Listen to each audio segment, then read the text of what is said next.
Hey guys, welcome back to the Roofing Resource channel. In this episode, we're going to be talking about something that we see all the time when replacing roofs, and that is DIY roof repairs and clear signs of DIY roof repairs. Whether that's sealing a leak, replacing shingles, or even patching up some flashing, many homeowners try to save some money by doing it themselves. But in many cases, these DIY fixes can lead to bigger damage, higher costs, and possible safety risks. So today we're breaking down the most common DIY roof repairs that we see when replacing roofs, when's a good time to be able to do it yourself, and maybe when's a good time to call a professional. Let's get into it.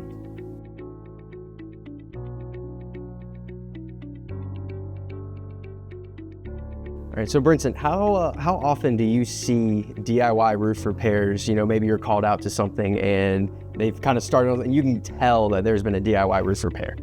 All the time, all the time, Hugh. You'd be surprised how often that is. I think often roof repairs seem simple, right? You notice a spot on your ceiling or a spot in your attic and you're like, well, I'll just get up there and throw some tar on it, right? So more often than you think, we see it a lot. A lot of times we get called out only after they've tried to fix it themselves 2, 3, maybe 4 times. You know, one thing I've noticed going on to job sites and everything, you know, when they're doing the tear off process and you're kind of seeing, you know, what's been going on this roof before we actually replace it. One thing I do see a lot is, you know, like that spray on the sort of flex seal type of thing. As far as a DIY, you can clearly tell they're trying to like seal up a nail or something. But as far as, you know, in your experience, what maybe some repairs and things have you seen maybe the most of?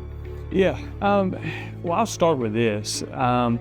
Oftentimes, homeowners, especially in today's economy, are looking to get it done as cheap as possible, as well as quick as possible. Absolutely. Right? So I definitely can't fault them for that. I've also noticed that a lot of either whether it be on the internet or any YouTube content makes it seem super simple, right? But oftentimes that's not the case. With a overall, a roof works as a system and not as just one simple component, right? So while there, for example, while there may be a torn shingle that a homeowner can easily replace, or a nail pop, just put some flex seal or some caulking on it. A lot of times there's a lot deeper of issues now, maybe some rotted decking, maybe it's coming from further up where the flashing is. So oftentimes what you see at the surface level does not tell the full picture. So a lot of times it does take a lot more in-depth discovery, and you really don't see the full picture until the shingles or the roofing material is torn off. I got you.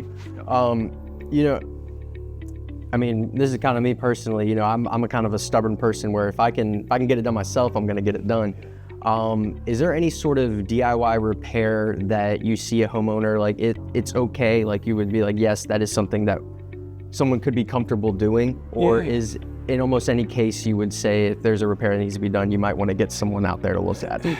I think yes, no, maybe so. Right. What I mean by that, oftentimes there's a lot of preventative maintenance things that homeowners can do on their own. What I mean by that is cleaning out the gutters, right? Is a simple thing. While always keep safety in mind, no matter what you're doing. Anything on the roof, up near the roof, on a ladder, safety is the most important thing, right? But a couple things that can be done. A couple things I think of automatically are cleaning out the gutters, blowing off any debris on the roof. Oftentimes in valleys, if you've got a lot of tree overhang, tree limbs, pine needles, leaves can build up. Just cleaning that off, that allows the water to flow down. Right? So those are a couple things. Also from the attic, you're going to be able to tell, hey, do I have anything going on or do I not? Right? If you're able to see the underside of the decking, it tells you a true story of, hey, how is my roof performing? Getting in the attic oftentimes is a lot safer than getting up on the roof. Okay. Yeah. What are some of the most common like roof repair things that you've seen on roofs? What is the most common sort of repair that you've seen that's clearly you see it and you're like, yeah, that's it. That homeowner definitely did this. Yeah. Caulking everywhere. Yeah. Right? or flex seal everywhere. Right? That's the first thing that we often see.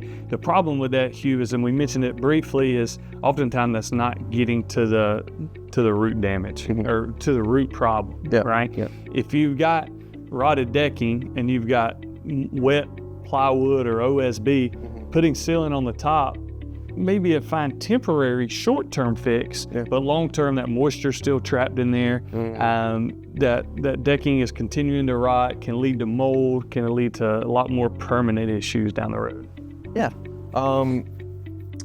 Yeah, that's definitely, so that kind of jumps me into this. You know, when it comes to these roof repairs, how can you see in some circumstances that it actually may make the issue worse or prolong the issue maybe a little bit more to where it becomes a bigger issue? Yeah, for sure. I think the biggest thing is whenever you get to the point of needing a replacement, right? Oftentimes, if you're not addressing these repairs properly throughout the life of the roof, whenever a roof replacement is needed, it's going to be a lot more expensive because there may be a lot more rotted decking that needs to be done.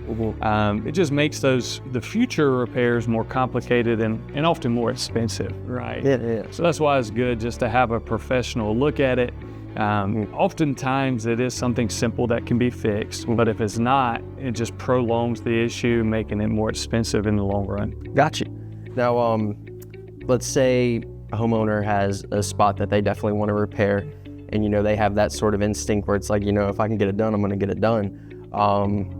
I know for me at least, you know, that next question that might come up is if you have any sort of coverage or warranty on your roof, does a DIY repair, can that affect your insurance or your warranty on your roof? Absolutely. Okay. Absolutely. So depending on the situation, oftentimes improper repairs can void, like let's say a shingle manufacturer warranty, right?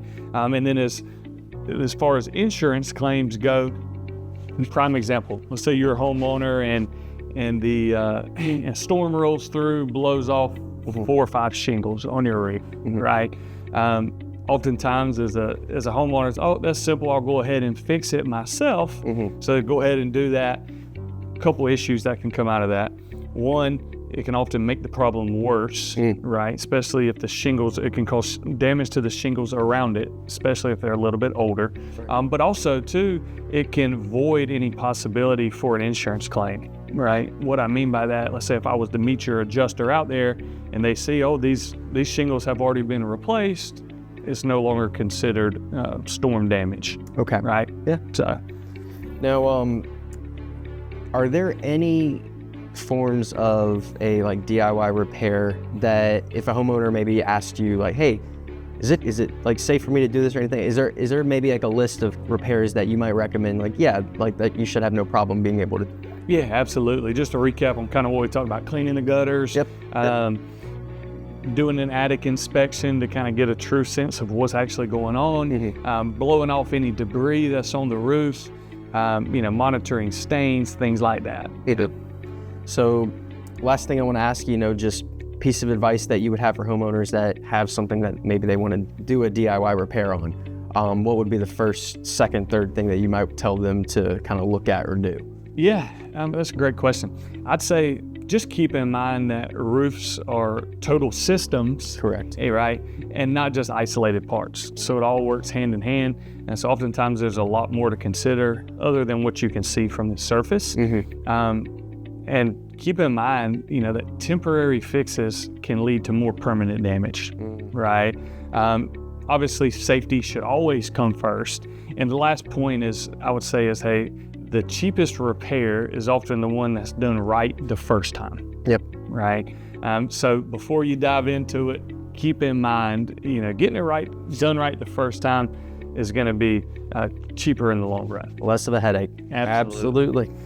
Right. Thank you, Brett. I appreciate you. Yep, absolutely. If you like this breakdown, hit like, subscribe, and drop a comment with any questions or experiences you've had with roof installs. For more information on this topic, visit our learning center at linterroofing.com. Thanks for watching.